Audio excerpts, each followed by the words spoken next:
Hey YouTube, what's up? My name is Chase Marks and welcome to my YouTube channel. Today I'm going to be talking about the process that I had to go through in order to get top surgery, which I will be getting in 32 days on July 30th. This will be the first of possibly 2 or 3 videos. I'm trying to decide if I'm going to do like a before video and an after video, or if this is just going to be my before video. But as of right now, welcome. We're going to talk about surgery today. Okay, in order to get top surgery in the United States, I should also mention that I'm talking about my own experience, and some people don't go through the same steps that I had to. But I currently live in Connecticut, which is where I'm going to be getting surgery, and there are some certain steps that you have to take in order to get surgery in this state with a certain doctor. Let's talk about picking your doctor, because I did that first. I already had the health insurance, but I needed to know who I was going to go to and also start getting that health insurance in balance. How I picked my doctor was kind of a complicated thing. I made a list of all the doctors in Massachusetts, Connecticut, and Rhode Island, and a few in New York, even though I didn't want to drive more than 2 hours from the hospital to my house. So that left the New York ones to kind of be too far. I ended up having about 10 doctors on my list, and then I looked at how these doctors' results looked. So I knew that I wanted to get double incision because the other 2 options, peri and keyhole, were not options for me because I have larger breasts. So it was all double incision. Well, the one in Rhode Island doesn't do double incision, so that knocked him off the list. Then there was several in Massachusetts who did do double incision, and I ended up narrowing it down to Adam Tobias and Melissa Johnson. Then I looked at Connecticut and I narrowed it down to Dr. DeLucia in Hartford. So after narrowing it down to all the doctors that did double incision and that I ended up liking their scar shapes and the money cost to it, because I am going to have to pay some out of pocket, it came down to really just 2 doctors, Dr. Melissa Johnson in Springfield, Massachusetts, and Dr. Orlando DeLucia in Hartford, Connecticut. It was really difficult to choose between the 2 of them, and I ended up actually going to a consultation with both of them. But I ended up choosing to go with Dr. DeLucia because I felt more comfortable with him. He was just a lot more warm and inviting, which I know surgeons don't have a good rap of being like comforting, but I really wanted my surgeon to be comforting, and I found him to be more comforting than Melissa Johnson, even though Melissa Johnson could have got me in a month sooner. Like, I would be having surgery next week on July 8th if I stayed with her, but I would also be, I was a little unsettled by her bedside manners. Not to say that she's not a great surgeon, because she is, and a lot of people go with her, but for me, it wasn't a good match.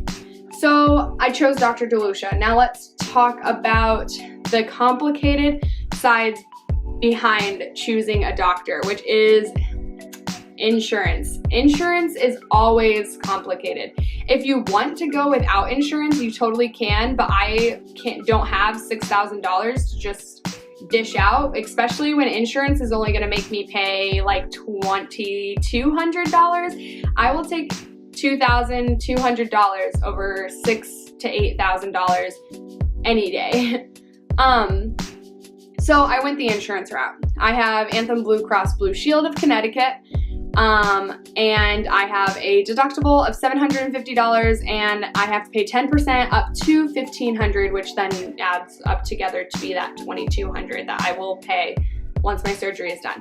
The thing about getting insurance to approve a surgery, though, was really difficult for me because they just recently changed the policy, and now I have to have 2 letters instead of just 1 letter saying that I am in fact a trans person who is seeking a medically necessary surgery, and incompetent of that.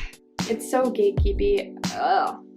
So I got a letter from my therapist, and then I read over the insurance thing 1,000 times because I was very unclear of what the parameters were.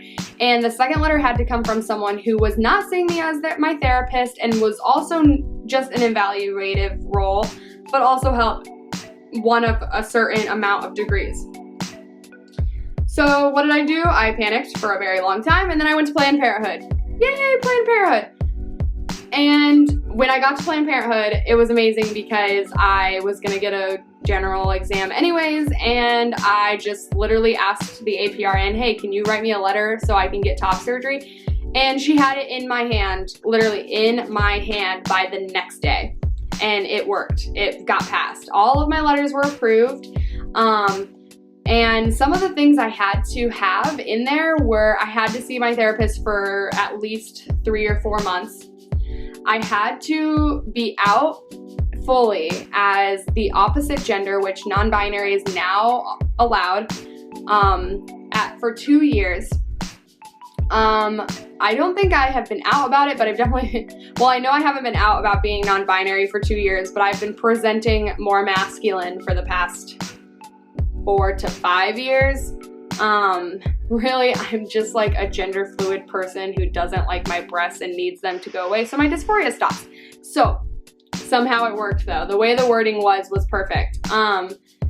Then I had to send or give these letters to the doctor at my consultation, and they were sent to insurance. And thankfully my insurance approved them within, I think it was like 2 weeks, but some people, it comes back within like a few days, or it can come back a month later, because the insurance has exactly 1 month to either reject or approve the claim. And if it's rejected, you then have to appeal it or try again, if you think that if there was something actually wrong with it. Or if it gets approved, then you have been approved.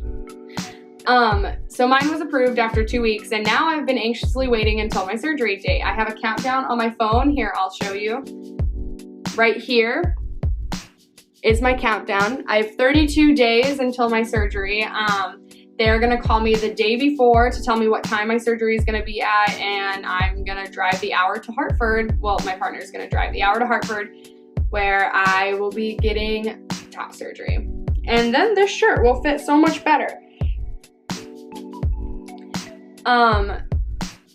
So yeah, that's like all I've gone through to do this. I have to say, it's typically a lot harder for people to get top surgery because of insurance's gatekeepiness.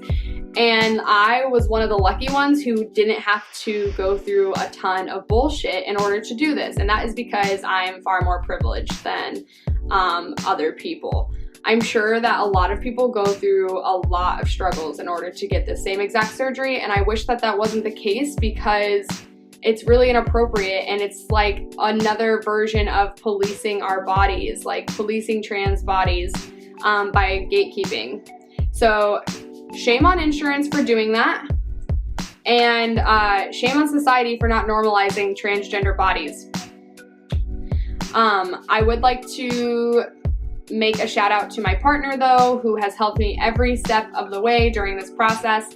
And if you have any questions regarding the steps, or you just want someone to support you through your own process, you can 100% message me or leave a comment below, and I will always message back. So, all right, I wish you the best of luck.